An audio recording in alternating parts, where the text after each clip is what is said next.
Ndiyanemukela-ke nonke bazalwane be-Parish of Woodlands kanye nabo bonke labasilandelayo kwi-social media. Isonto leli leshumi nesithathu emveni kwe-Pentecost. Inkonzo-ke iyaqalisa ephepheni 104. Inkosi mayibe nani. Yibongeni inkosi. Makubongwe uThixo uyise, unyana nomoya oyingcwele.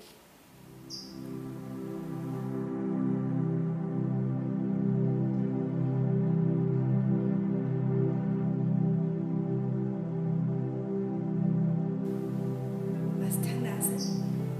Thixo ngamandla onke. Ekutyhileke kuwe zonke inhliziyo, isazeka kuwe yonke iminqweno, ongenakho nokufihlelwa nto. Hlambulula ingcinga zenhliziyo zethu ngokusiphefumulela ngomoya wakho oyingcwele, size sikuthande ngokufezekileyo, silidumise igama lakho elingcwele ngokulifaneleyo ngaye uKristu inkosi yethu. Nkosi yiba nenceba. Kristu yiba nenceba. Nkosi yiba nenceba. uYesu wathi uyakuyithanda inkosi uThixo wakho ngenhliziyo yakho yonke nangomphefumulo wakho wonke nangengqondo yakho yonke. Lo ngowokuqala nomkhulu umthetho. Nowesibili ufana nawo. Uyakumthanda ummelwane wakho njengokuzithanda ngakho. Kule mithetho emibini kuxhomekeke wonke umthetho nabaprofeti. Masizivume izono zethu. Sihlambuluke phambi kwakhe uThixo wethu. Sizimisele ukugcina imithetho kaThixo. Sihlale ethandweni naseqolweni nabamelwane bethu. Thixo ungamandla onke bawethu wasezulwini. Siyaguquka sivuma ukuba sikonile ngetyalelo lethu ngokucinga, ngokuthetha nangokwenza. Nangako sithe sakwenza ngenxa yonyana wakho uKristu inkosi yethu. Sixolele konke okudlulileyo wenza ukuba sikukhonze ngenhlalo entsha uzukiswe igama lakho. Masibukeleke inkululo. uThixo ongamandla onke oxolela bonke abaguqukayo ngenyaniso makabe nenceba kuni anixolele izono zenu anikhulule kuzo aniqinisa nomeleze kukonke okulungileyo anigcine bomini okunaphakade ngoYesu Kristu inkosi yethu. Amen. Masithandaze. Bawo onobabalo unyana wakho uYesu Kristu wasinikela ngentobeko elulamele ukusikhulula ezonweni zethu. Siphe ubabalo lokuba simamukele ngokulelo njengomsindisi nenkosi yethu, ukuze ekululekweni yomoya wakho silandele umzekelo wobomi bakhe obungcwele ngenxa kaYesu Kristu inkosi yethu. Amen. Phulaphulani indaba ezilungileyo zibhaliswa kuMateyu ongcwele. Isahluko seshumi nesithandathu. Isahlukwana sama-21. Waqalela kweloxa uYesu akubabonisa abafundi bakhe okokuba umelwe ukuba aye eYerusalem eve ubunzima obukhulu kuwo amadoda amakhulu nababingeleli abakhulu nababhali abulawe athi ngomhla wesithathu avuke. Wathi uPetros emthabathele kuye waqala ukumkhalimela esithi makube camagu kuwe Nkosi, oko akuyikukha kubekho kuwe. wajika ke wathi kuPetros, suka uye emva kwamsathane, usisikhubekiso kum, ngokuba ungazinyamekeli ezikaThixo izinto unyamekele zabantu. Wandula wathi uYesu kubafundi bakhe, ukuba kukho othanda ukundilandela, makazincame ngokwakhe, awuthwale umnqamlezo wakhe, andilandele. Kuba othe wathanda ukuwusindisa umphefumulo wakhe, wolahlekelwa nguwo, ke othe wawulahla umphefumulo wakhe ngenxa yam wofumana. Kuba kumnceda ntoni na umntu ukuba uthe wazuza ihlabathi liphela, waza wonakalelwa ke ngumphefumulo wakhe? Okanye worhola ntoni na umntu ibe sisananelo somphefumulo wakhe? Kuba unyana womntu uza kuza esebuqaqawulweni boyise enezithunywa zakhe, andule ukubavuza bonke ngabanye nangokwenza kwabo. Inene ndithi kuni, kwabemiyo apho kukho bangayikukha beve kufa bade bambone unyana womntu esize esebuqaqawulweni bayo. Yivangeli kaKristu.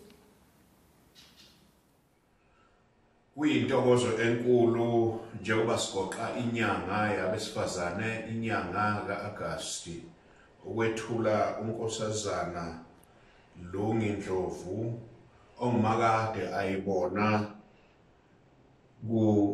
emkhakheni wokuhola ezinkampanini ezahlukahlukene kanye nasebandleni. Uyilunga lesifundampristi sasevukeni kwaMashu. Ngiyafisa ke ukuba simamukele futhi silangazelele lokho uNkulunkulu afisa ukukhuluma ngaye ngalesi sikhathi sethu. Ukuthi ngikhulume, ngithanda ukubingelela bonke abathamele le-recording. Ngibonge uRector nomholi eparish yaseWoodlands ukuthi banginikele ithuba ukuthi ngizokhuluma, ngishare lokhu abangicela ukuthi ngikhulume ngakho namhlanje. Namhlanje into engizokhuluma ngayo ubuholi kulesi sikhathi se-lockdown, esikhathini se-4th Industrial Revolution. Mhlawumbe ngaphambi kokuthi-ke singene kuma-details, ngizoqala sibuke ukuthi buyini ubuholi, sibuke izinhlobo zama-industrial revolutions, njengoba ngisho sokhona nge-4th Industrial Revolution, bese sibuka-ke ukuthi lo buholi sibubona buyinto enjani, ukusebenza kanjani ngesikhathi se-4th Industrial Revolution empilweni yebandla. Ubuholi-ke buyinto nje enkulu, ubuholi buyinto edingekayo ukuthi la kuhlangene khona ukuze kupheliseke nanoma enhlanganweni, ukuze kufezeke izinjongo ezinhloso, kufanele ukuthi kube nobuholi. Lapho futhi-ke kuhlangene khona abantu, kuyaye kudinge ukuthi kube khona ozohola, ngoba abantu bebaningi angeke kwenze ukuthi wonke umuntu ahole, kodwa siyadinga ukuthi sibe nomholi sibe nomholi okuzohola kuleyo nto sukuyenziwa noma kuleyo nhlangano yenziwayo. Zibe ningi-ke iy'nhlobo zobuholi ezikhona, nabaholi-ke futhi baney'ndlela ezihlukene zobuholi. Ngokwempilo-ke yebandla kukhona ubuholi esibubiza ngokuthi ama-parish council members, bayinhloko yobuholi. Kukhona abaholi bey'cele, baholi bembutho, baholi bey'nhlangano, ubuholi bonke lokho. Bese phinda futhi ebandleni kube khona izinto ezinjengoma-canons kanye noma-parish manual ezisiza-ke laba abasebuholini ukuthi bahole ibandla. Amabandla-ke noma izinhlangano zezenkolo zingafunda izinto ey'ningi ezihlanganeni ezinye okungazona ezenkolo mayelana nendaba yobuholi. Kodwa-ke okubalulekile ukuthi ubuholi bebandla esontweni kuthi befunda lobo buholi ngey'nhlobo ey'ningi or izindlela zokuhola befunda kwabanye ezinye iy'nhlangano. Kodwa kubalulekile nokuthi sibuke ukuthi iBhayibheli lithini ngendaba yobuholi, ngoba phela siyibandla siyadinga ukuthi noma ngabe siyakhuluma ngobuholi, kodwa size ukuthi ubuholi ebandleni buyini noma busebenza kanjani. So khuluma-ke ngey'nhlobo-ke ziwu-4 ngoba sikhulume nge-4th Industrial Revolution. So kuqala ku-1st Industrial, the 2nd, the 3rd, and 4th. There's also 5th Industrial Revolution, kodwa akasizongena wona namhlanje. I-Industrial Revolution-ke ngolimi lwethu isiZulu kuthiwa ukuguqulwa kwezimboni. Ukuguqulwa-ke kokuqala kwezimboni, esithi-ke First Industrial Revolution. Kwakuguquko endleleni noma uguquko endleleni yokukhiqiza. Waqala-ke ngeminyaka yona yo-1760 kwaze kwashaya mhlawumbisela ko-1840. Leso sikhathi leso kwakusakhulunywa-ke ngoguquko lwezimboni, kwakhulunywa ukuthi-ke iyona uguquko yokuqala. Imboni-ke yezindwangu eyaba yezinye zezimboni zokuqala ezathatha lolu hlelo lokuguquka kwey'mboni. Uguquko-ke lolu lwey'mboni lwaba nomthelela omkhulu kakhulu esimeni sokukhiqiza ngaleso sikhathi. Kwaba-ke nokukhuphuka nokukhula kwabantu, population ngaleso sikhathi, kwaba nokukhuphuka kwendlela yokuphila ngaleso sikhathi esikubiza ngokuthi living standards, kwaba nokwehla okusetshenzisweni kwezinto ezinatural. Ukusetshenziswa kwakhuphuka ukusetshenziswa kwezinto ezinjengamakhemikhali, kwakhuphuka ukungcola komoya namanzi, okwenza ukuthi kugcine kukhuphuka nokusetshenziswa komagesi, okusetshenziswa no-petrol. Bese singena-ke ukuguqulwa kwezimboni kwesibili esikubiza ngokuthi Second Industrial Revolution. Ubona okubuye kwaziwe-ke ngokuthi ukuguqulwa kwezobuchwepheshe. Wona-ke ukumiswa, lokhu kwaba ukumiswa kanye nokuthuthukiswa kwezimboni okusheshayo. Kwaba-ke kwaleso sikhathi kwaba nezinhlelo zobuchwepheshe-ke ezintsha, ikakhulukazi amandla kagesi kanye ney'ngcingo ngoba seney'ngcingo namhlanje. Mhlawumbe umuntu engayibuza ukuthi yini umehluko phakathi koguquko lwey'mboni lokuqala noguquko lwey'mboni lwesibili. Uguquko lokuqala lwey'mboni lo-First Industrial Revolution lona-ke lwalugxile kakhulukazi emkhiqizweni wendwangu. Kwaba-ke kanye nokuthuthukiswa-ke kwezinjini ezinomusi lokuthi ama-steam engines, kwaba nalokho kuthuthukiswa futhi.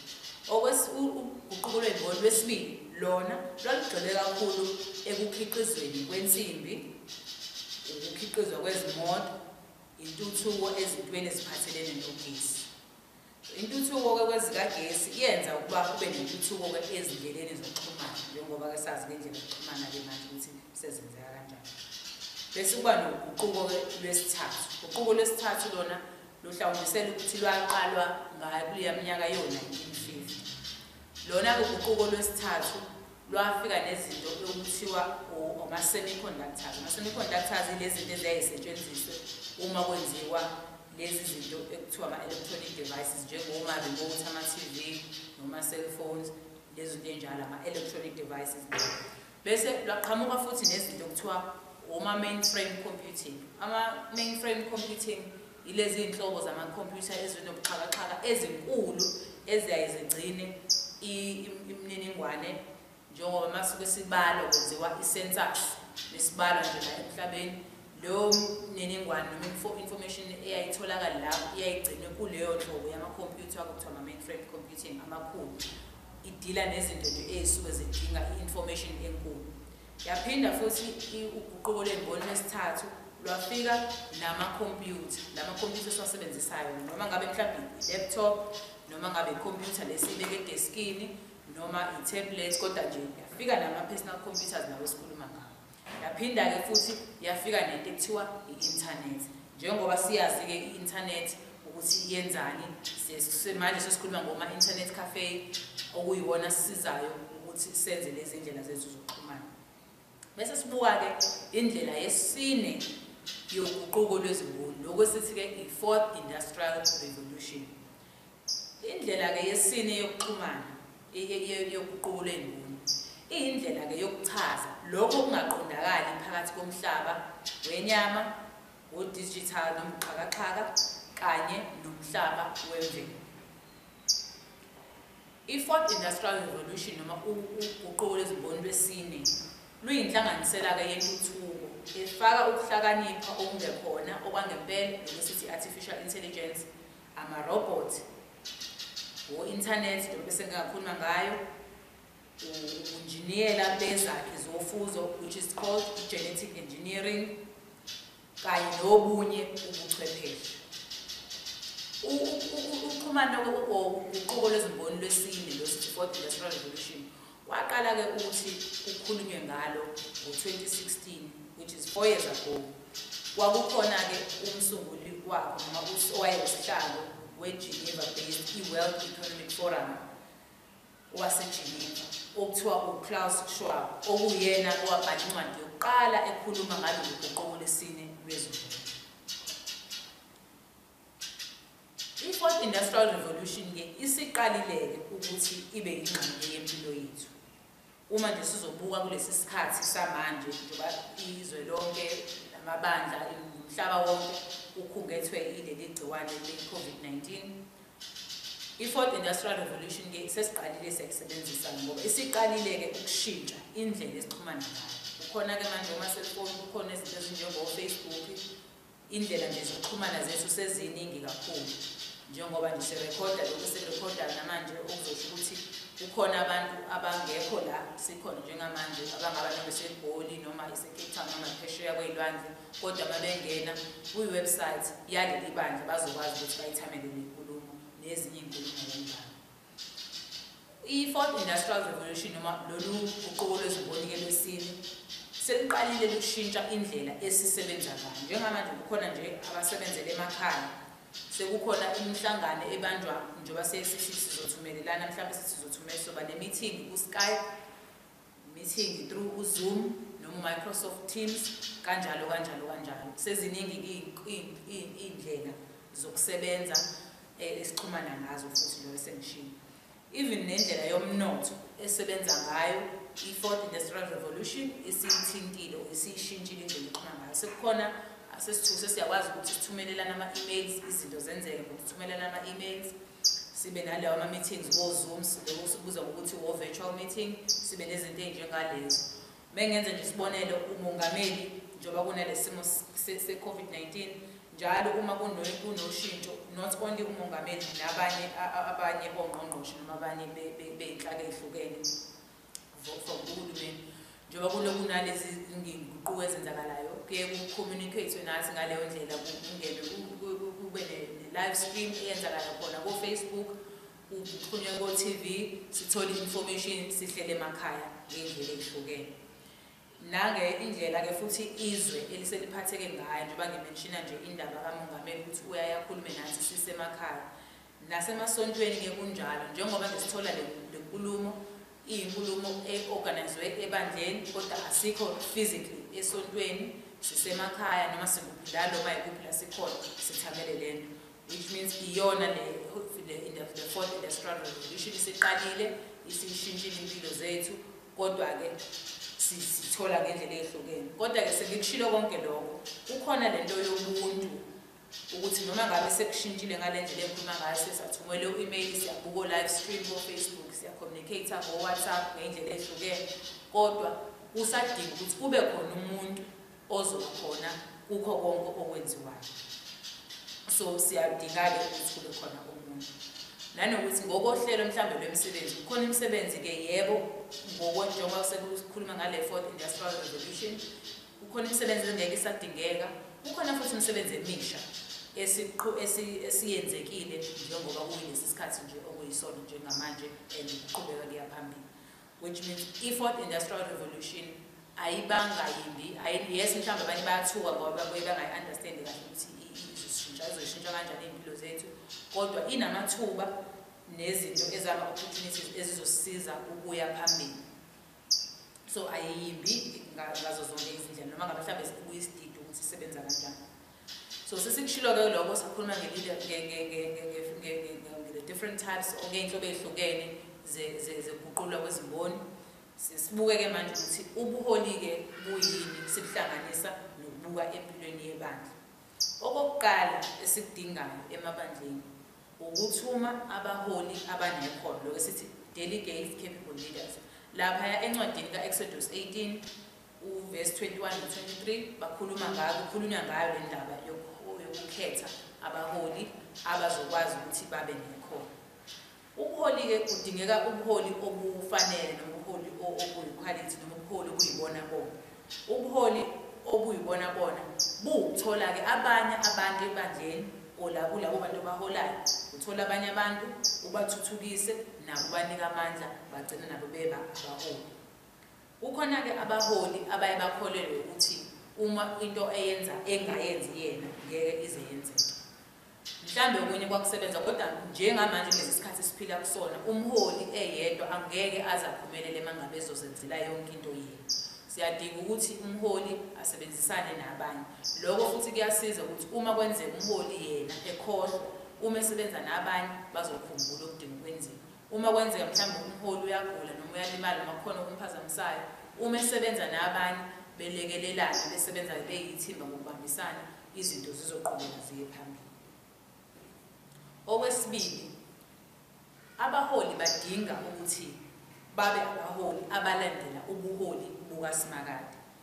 Lento isupporteka lapha evesini uMahubo 32 uverse 8 okhuluma ngokuthi uNkulunkulu uzokulida as umholi, uNkulunkulu uzokubheka. Lokho kukhuluma ukuthi abaholi bayadinga ukuthi babe abaholi abakhulekayo ngoba basikhuluma ubuholi bebandla lo besikhuluma ngabo. So bayadinga ukuthi kuba abaholi abakhulekayo abazihlanganisayo obamthembayo futhi uNkulunkulu ngoba angeke kuze kube lula kwa umholi ebandleni kodwa uma ngabe unganabo uNkulunkulu unganabo impilo yakho yokomoya ingaxhumene noNkulunkulu unganayo understanding yempilo enjalo. Okwesithathu, abaholi ke kubalekile ukuthi bazijabulise enkosini. Lokhu kusaphotheka lapha kuMahubo 37 uverse 3 noverse 5 okhuluma ukuthi umholi kufanele athembe uNkulunkulu, umholi konke akwenzayo akubeke kuNkulunkulu ukuthi uNkulunkulu asize. Kuye kube nenkingana ke eindaweni la mhlambe ubuholi benza kahle ngoba abaholi bebenza kahle kwesinye isikhathi bagcina sebeyithemba bona bekhohlwa ukuthi uNkulunkulu osiza oguidayo kuzona zonke izinto esizenzayo. So kubalekile ukuthi abaholi bangagcina bethi izinto mebeyibona ihamba kahle bese beyithemba bona noma bayishaya bona isifuba kodwa kufanele bathembe uNkulunkulu. Okwesine ukuthi ubuholi beqiniso bunokwaneliseka, which is true leadership is content. Kusho ukuthi lana umholi kufanele aneliseke. Ubuholi ke okuyibona bona bumiswe ukulunga. Lokho esikubuka ukuthi umholi kufanele athembeke. Ubuholi ukuba umholi kudinga ubuqotho. Umuntu uyadinga ukuthi abeqotho. Umuntu oqotho uyaye ayihlukanise angayizinzi angayisondelanisi nezinto ezizogcina zimenza ukuthi aphelele ubuqotho bakhe noma futhi athathe funa ukwenza izinto ngendlela esheshayo ukhatha amakhonazi ukuze kwenzeke izinto. Ubuqotho umholi udinga nje ukuthi abe umholi oqotho. Ubuqotho ke bomuntu noma umholi buvela ngaphakathi kuyena. Umuntu ke wayathi mekhuluma umuntu akhipha ngomlomo wakhe kusuke sikubuka ukuthi kuyinto evela ngaphakathi enhlizweni yakhe. So kubalulekile ke ukuthi abaholi babe nezinhliziyo eziqotho. Inhliziyo siyazi ukuthi ngokwazi literally iyinto iyisitho somzimba esiyayisiphambe igazi. Kodwa ngokwelimi lwaseBhayibhelini inhliziyo isuke iveza ubuyena or imizwa yomuntu bese umuntu unenhliziyo enje or inhliziyo kaSibanibani inje iveza ubuyena or icharacter yakhe. So kubalekile ukuthi sizivikele inhliziyo zethu ezintweni ezingazenza ziphazamise, including izinto ezifana ukuthi singayitholi ezaholi singene ezintweni ezifaka inkohlakalo phakathi. Njengamanje njengoba sikule simo se-COVID-19 ziningi imali evelayo, ziningi izinto evelayo. Abanye abaholi abazingazigadi abangazivikeli from ezintweni eziyinkohlakalo bagcina sebeyithola benza izinto ezingafanele besebenzisa lesi sikhathi se-COVID-19 ukufeza inhloso zabo bese begcina kumuntu engene inkohlakalweni kanjalo. IBhayibheli ngokwama leadership principles ngokwenkolo kufanele abaholi bayi-avoid izinto ezinjengalezo. Abaholi ke bahlezi ke bezithuthukisa ngazo zonke izikhathi. Lapha ku Proverbs 22 verse 20 chapter 22 verse 29 kukhuluma ukuthi abaholi kufanele umuntu ahlale ezithuthukisa ngaso sonke isikhathi ngoba umuntu oyithuthukisayo uyafunda kwazi izinto eziningi ehleze phambili njalo nabantu laba abaholayo baba nethemba kuyena ukuthi umuntu ohlale eyithuthukisa ngaso sonke isikhathi unolwazi nje ngezinto in general ebese akhulu umholi naye nabantu abaholayo bakhulu. So kubalekile umholi ukuthi ahleze eyithuthukisa ngaso sonke isikhathi. Ngaba ufunda ngaba nje ukuyijwayeza nje ukwazi uhlale nje ufunda uzenze uhlezi uaware ngezinto ezenzakalayo around wena. Umholi ke abaholi ke into ebalekile ukuthi banakekele izinsiza ezikhona ebandleni. Izinsiza kungaba imali, kungaba abantu abakhona ebandleni abalekelela ngendlela ezihlukene, kungaba indlela yokusebenza ebandleni ukuze kusebenzeke phambili. Izinsiza ke azihlezi zikhona. Imali yabakhona ibuye ingabe khona. Kodwa kubalekile ukuthi ngesikhathi imali isakhona abaholi bayinakekele bayiphathe kahle. Abantu bebesakhona ebandleni besiza ngamakhono noma ngamathalente abo banakekeleke baphatheke kahle. Ama-systems ebandleni mangabe sinendlela esithi siyibandla sifuna ukwenza ngayo siyinakekele leyo ndlela siyilandele ukuze konke kwenzeke kahle. Kubalekile kakhulu ukuthi izinsiza zethu siyinakekele siyiphathe ngendlela eyiyona yona. Abaholi ke benzeka ngesikhathi esinzima njengamanje nje empilweni yebandla njengoba sibhekene nesifo lesigciwane le-COVID-19. Ubuholi bunezinto eziningi obhekene nazo. Kade njengoba kusisa ku-lockdown, yebo ke manje isimo sesibangcono sekuyavula izibone ezihlukene, kodwa ibandla besingeze emabandleni bekunga-attend amabandla but manje sekuyaqala kancane kuyavuleleka. Ibandla linezindleko elidinga ukuthi izikhokhe njalo. Ubuholi-ke kufanele bucabange ukuthi njengoba bekulesi sikhathi nje kufanele kwenzeke njani noma kuqhubeka kuya phambili mhlawumbe abanye abazokusheshe babuye emabandleni, kodwa ubuholi kufanele bucabange ukuthi buzokwenza njani ukuthi noma ngabe abantu abekeze kakhulu emabandleni kodwa izinto eziyama-commitments ebandla zibhekelekela kanjani. Kuyafanele ukuthi sixhumane, abaholi ba-encourage ukuthi njengoba nje kuyi-lockdown noma ngeke sidlule i-lockdown sixhumane nabantu emabandleni noma ngabe sithumela imiyalezo ukuthi sibhekane sithumelele amamiyalezo sifonelane senzeni kodwa kubalekile ukuthi sixhumane singahlukani ezibandla ngoba akufuneki ukuthi ngoba sekunezikhathi ezinzima sesihlukene sisa-communicate. Siyadinga-ke ebandleni ukuthi sibe nabaholi abaqotho njengoba ngeke ngakhuluma ekuqaleni. Siyadinga futhi ukuthi sibe nabaholi abavuselelekile which is responsive leaders. Abaholi-ke abazokwazi ukuthi mebecabanga uma kwenzeka izinto be-acte manje ukuthi uma kwenzeka izinto babuke ukuthi yikuphi okungasiza leli bandla ukulise phambili. Bacabange nje ngezindlela ezizoletha inqubekela phambili ebandleni. Njengoba ngike ngasho-ke zikhonyana iy'ndlela zobuholi or izindlela which is called situational leadership styles. So siyasibuke ukuthi okay makukanje kufanele umholi kanje, makukanje umholi kanje. So ubuka isimo nesimo ukuthi okay makukanje udinga ukuthi umholi enze kanje, makukanje udinga ukuthi umholi enze kanje. Ubuholi-ke kubalulekile-ke nokuthi bulethe uzinzo ebandleni. Siyadinga abaholi okuthi makunezinto mhlawumbe makukhona nabangaboni ngasolinye babuyisane. Abaholi kube bona abaletha ukuthula nozinzo ebandleni bahlezi bepromotha ukuthi kube nokuzwana kube nozinzo ebandleni. Umholi-ke yebo engangaba nazo zonke impendulo uma kuhambe mhlawumbe kukhona abambuzayo kukhona izinto abantu abangekho sure ngazo bambuze nobabuzayo. Umholi kungenzeka angabi nazo zonke izimpendulo, kodwa lokho akusho ukuthi usumholi ongalungile ngoba uma umholi ukhona okubuzwayo ungazi ngakho uyakwazi ukuthi anginalo ulwazi njengamanje kodwa ngizokutholela ngibuze komuntu ubuye uhambise impendulo. Into ebalulekile ukuthi ebandleni ibandla lidinga abantu abaholi abomelele okuthi makwenzeka izinto babe nesibindi bakwazi ukubhekana nezimo njengoba zinjalo balethe uzinzo nokuthula ebandleni baqhubekele phambili. Sengiya-ke ngasekugcineni ubuholi lapha ku-Matthew 20:26 ubuholi uJesu lapha uyasho ukuthi ubuholi buwukuzehlisa. Uma ufuna ukuthi ube umholi udinga ukuthi uzibone njengesisebenzi, uzehlise. Ukuba umholi noma osebuholini akusho ukuthi wena usungcono ngaphezu kwabo bonke abanye, kodwa ubuholi bumayelana nokuseva abantu, usebenzele abantu laba abakhethile.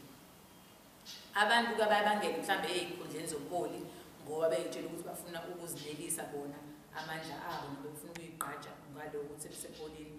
Akukuhle lokho. Into ebalekile ukuthi sikhumbule ngazo zonke izikhathi ukuthi ubuholi busho ukuba izisebenzi, Jesu iyona into ayikhuluma phezukwayo egcizelela yona.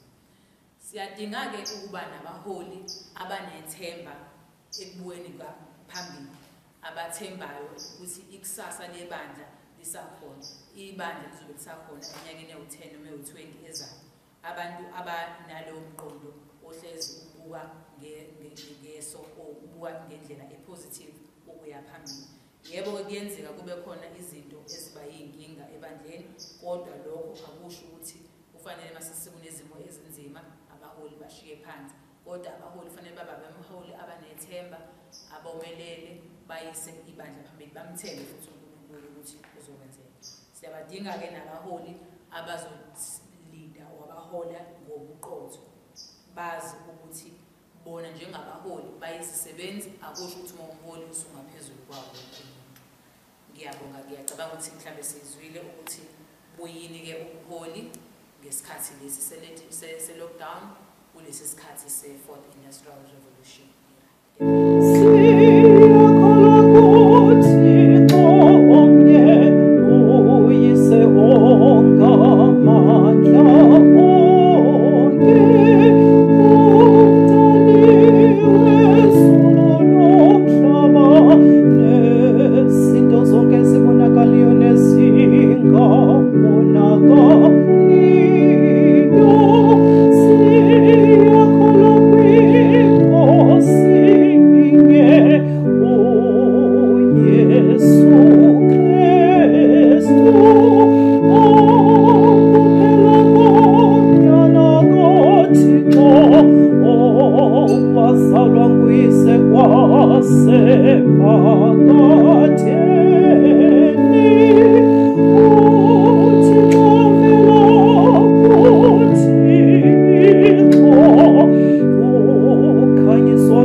umthandazo B ephepheni 112.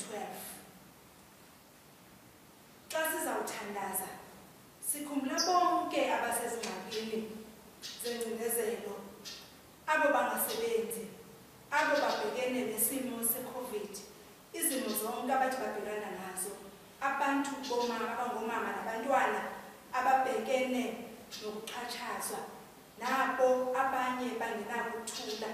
Siqalise ke umthandazo. Thixo ongamandla onke, bawethu osezulwini, usifundisile ukuthandaza nokwenza imibulelo ngenxa yabantu bonke. Yamkela imithandazo yethu esiyenzelike eKatolika, iwazi amandla omoya wakho, ukuze bonke abantwana bakho bavumelane ngenyaniso yelizwi lakho elingcwele, bahlale bemanyene beseluthandweni lwakho. Sithandazela isicaka sakho uVicar General Sibisi, uBishop wethu kunye no-Archbishop wethu nabo bonke abalungiseleli belizwi nesakramente zakho, ukuze bathi ngenhlalo nangokufundisa kwabo balubonakalise uzuko lwakho, ukuze zisondeze kuwe zonke inhlanga. Luleka uphumelelise, siyakuthandaza abo bazama ukusasaza kwendaba zakho ezilungileyo, uwakhanyisele ngomoya wakho onke amaziko omsebenzi nawemfundo nawokuphilisa. Sithandazela abo basemagunyeni nakwizikhundla zolawulo phakathi kwezizwe, ingakumbi uPresident wethu Cyril Ramaphosa, ukuze balawule ngobulumko nangokulungisa, bakhuthaze uxolo nolonwabo ehlabathini lonke. Kweli bandla nakubo bonke abantu bakho kwimisebenzi yabo, nika ubabalo lwakho lwasezulwini, ukuze silive ilizwi lakho elingcwele ngenhliziyo ezilulamileyo ezikuhlonelayo, sikukhonze ngokunyanisekileyo bonke ubomi bethu. Ngokwempesane yakho bawo, yonwabise uphilise abo basezinkathazweni nasezinsizini, abasweleyo kwanabagulayo. Sikubonga, sikubulela ngabangcwele bakho bonke, ngokukodwa ngentombi esikeleleyo Maria, unina kaYesu Kristu Nkosi yethu, esimkhumbula ngexesha nangawo amagorha okholo ezizukulwaneni zonke. Saye siyaleze izicala zakho ezafayo, sithandaza ukuba thina singene kunye nazo kwinzaliseko yovuyo lwakho okungapheliyo.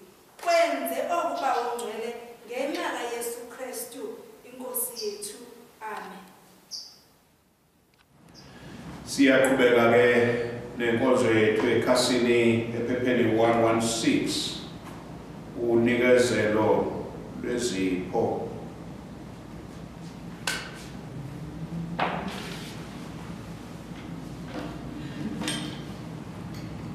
Mawubongwe wena Nkosi Thixo wendalo yonke, ngenxa yokulunga kwakho sinesonka sisinikelayo, isonka esinikezwe umhlaba nesenziwe izandla zomuntu, kuthi esisonka sisonka sobomi. Mawubongwe wena Nkosi Thixo wendalo yonke, ngenxa yokulunga kwakho sinalewayini siyinikelayo, esisiqhamo somdiliya nesomsebenzi wezandla zomuntu, futhi le ndebe yindebe yosindiso.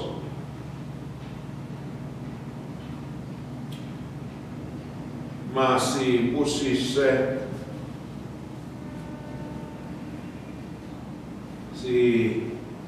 singcwaliswa isonka newayini.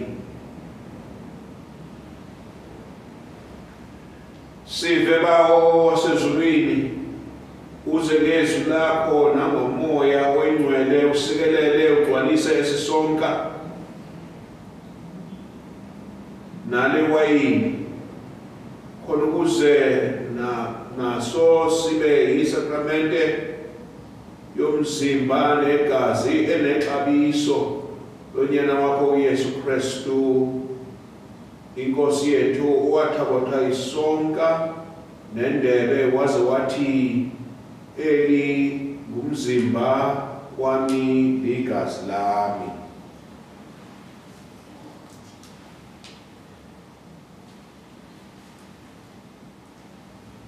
Masilungiseleleke ukwemukela ngokomoya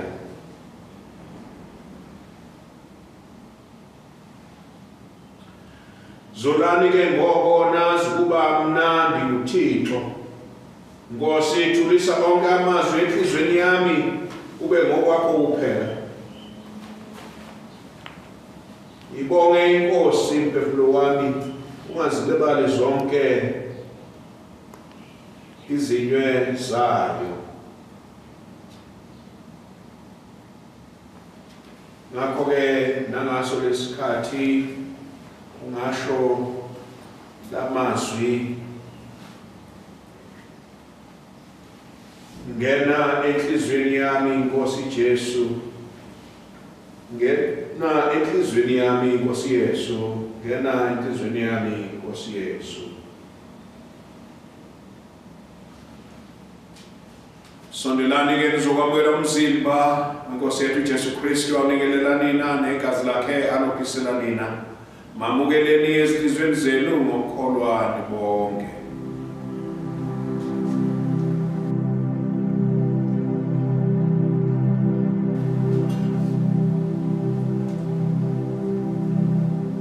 Sise-khasini 128 imkhuleko kanye nesibusiso. Bulelani inkosi ngokuba ilungile. Thixo ongamandla konke uphakade, siyakubulela ngokusonda kwakho ngezimfihlakalo ezingcwele, umzimba negazi lonyana wakho, umsindisi wethu Yesu Kristu. Nangosigcina ngobabalo lwakho size emzimbeni wonyana wakho olibandla lawo onke amakholwa. Sincede ukuba sizingise njengamalungu aphilileyo obudlelwano obungcwele. Size sikhule sinothando nentobeko ngokwentando yakho ngayo Yesu Kristu inkosi yethu ohleliwe lawula kunye nawe nomoya ingcwele emnye uThixo ngokungonaphakade. Amen. Sithandaze kanye sithi bawo ongamandla konke sizinikela kuwe sibe lidini eliphileyo sikuye uYesu Kristu inkosi yethu. Sithume kulo ihlabathi ngamandla kamoya ingcwele ukuba siphile sisebenze ukubonga nokuzukisa. Samukele isibusiso uxolo lukaThixo ogqitha konke ukuqonda. Magcine inhliziyo nengqondo zenu limazi umthando uThixo nonyana wakho uYesu Kristu inkosi yethu. Ithi insikelelo kaThixo ngamandla wonke uyise unyana nomoya ongcwele ibe phakathi kwenu ihlala nani ngonaphakade. Amen. Phumani ke ngoxolo nithande nikhonze inkosi egameni likaKristu. Amen.